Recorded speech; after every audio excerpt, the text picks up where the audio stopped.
دلیل این که میگم لوکیشن نمیدم اینه که پای نااهلش باز نشه اینجا و یعنی ما که صاحب نیستیم میان گم میزنم به طبیعت.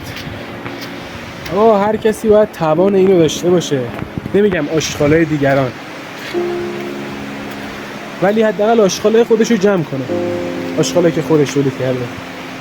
دیگه واقعا اگه توانشو نداشت منظمشون کنه، توی پلاستیکی چیزی بذاره، یه گوشه‌ای بذاره، بالاخره یه انسانی پیدا میشه اینو برداره ببره پایین. برای همین من ترجیح میدم که لوکیشن نذارم بمیرم.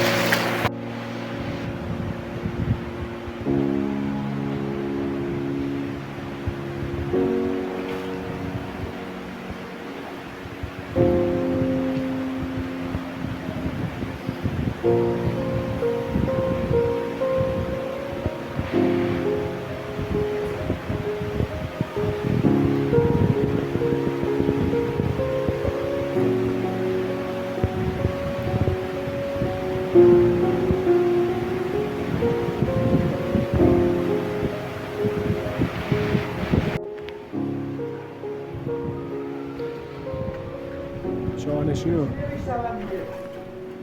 راه ایمنی هم گذاشته، رفیقم هم دوچرخه دانهیلش رو برده که بره اون بالا بیاد پایین.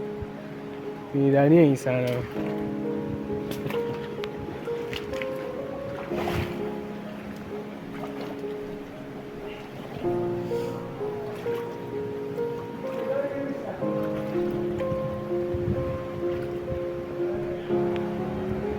این بالا سنگ هم میاد چون حیوان از این بالا رد میشه، بز کوهی داره یا نزدیک بود، یه دونش هم یادم خورد تو سرم.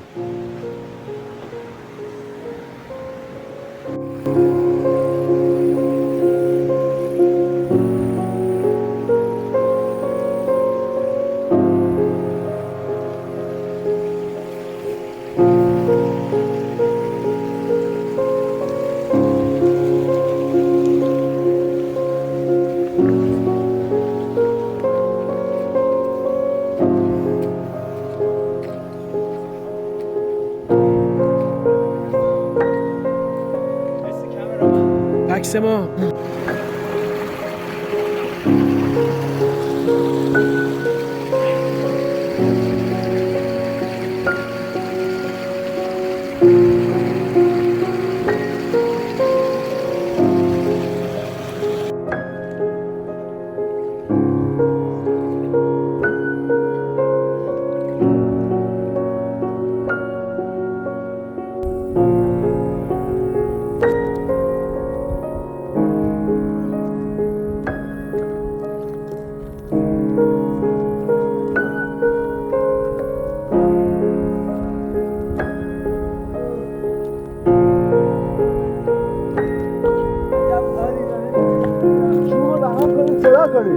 آزادانه